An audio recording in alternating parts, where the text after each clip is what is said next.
Greetings, members, one and all of the Salivation Nation. The final Queen's Beasts are here. Let's explore.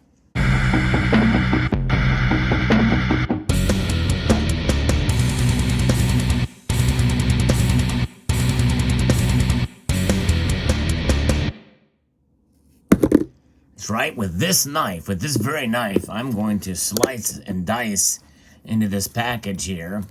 I'm going to do it while I'm talking to you, and I'm going to unbox the last and final of the Queen's Beast that I had ordered when they first became available. I got this from Monument Metals, and there we go. Pull out the identifying material, the package within a package there. There we go. All right, very good. So there it is. And let's see.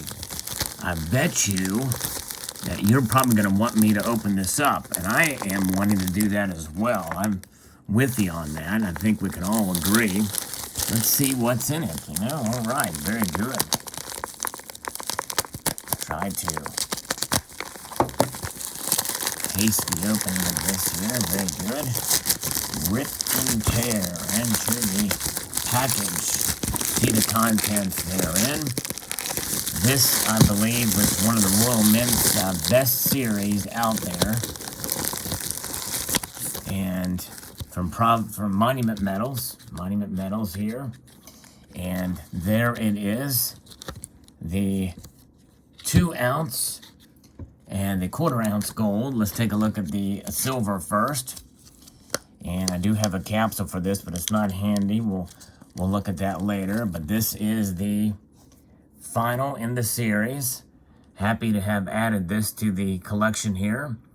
The White Greyhound of Richmond. Yes, indeed. 2 ounce fine silver, 4/9 fine. My very first 2021 dated coin. This caps off the series that started in 2016 with the Lion of England. Very, very good. All right. So here's the White Greyhound of Richmond. And in keeping with sort of the style that you will see with the Queen's Beast. The beast is over with its forearms or paws extended over with sharp claws. But apparently that is I understand that to be the nature of what the Greyhound is. But an extra long tail there that somebody had noted in my video announcing this series that extends beyond the shield here. And very good. And then on the obverse, we have the Queen. And so there you have it. That's the silver. I'm going to lay that down right there if you don't mind. Let me know if you mind. Post in the comment section below if you mind me doing that. I'm not going to actually take this out. But there is the gold. Same thing, 1/4 ounce gold. I'm not collecting the 1 ounce gold. I didn't want to commit to 1 ounce gold for the entire series because I wasn't sure what gold would do, and there may be some designs that are more favorable than others. I guess maybe I will take it out because this thing is... the Monument Metals logo is blocking the design here. So let me do this off camera here. I can find it and do that. But we'll talk about here this series. I think it was a well done series by the Royal Mint. Original idea taken on. It was a series that was just long enough, 5 years essentially, that you can do 2 a year and be able to finish it. With a series of 10, a nice amount of coins to be able to do, and a variety of different options. You have proof, you have 10 ounce silver, you have 2 ounce silver, 1/4 ounce gold, and 1 ounce gold, and gold proof, and then platinum. So I think that's a pretty, I think that's about runs the gamut and the limit of what you would offer for a series. I think that's just the right amount. But there's other series out there, like the biblical series, that is like 5 a year, and how many of them are there? There's, I don't know, like 6. I don't know how many coins there are for that.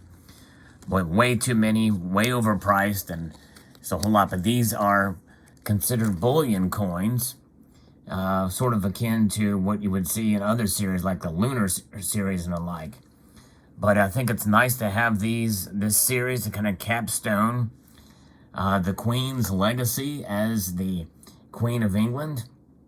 And this is very nice. The 1/4 ounce size is large enough to be able to see the details, but yet not so thin that the coin loses its heft to it. Of course, it has a great heavy feel to it, being a 1/4 ounce of pure gold there, 4/9 gold.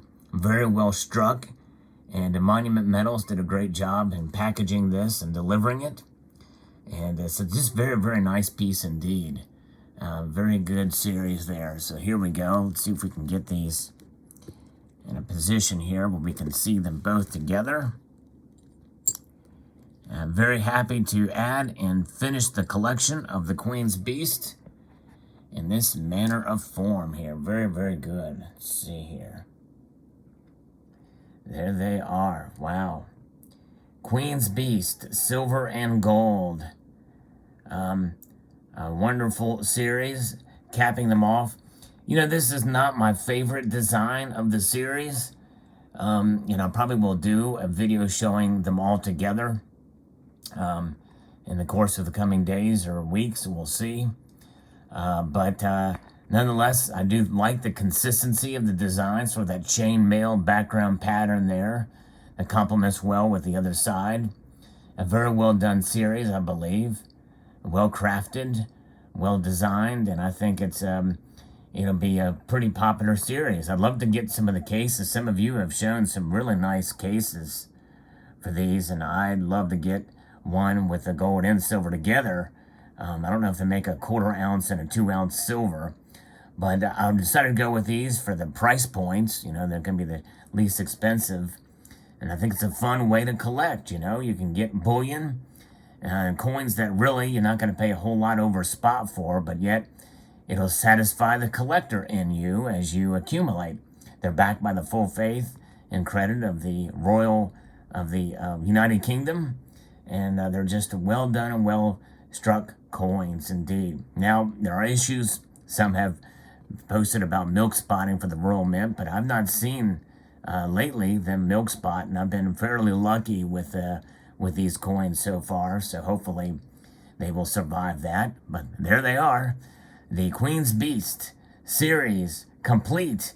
There it is, the White Greyhound of Richmond. I hope you enjoyed this video. Would like to extend a multitude of gratitude to you all for taking the time to watch, and encourage you to please rate, share, comment, and subscribe.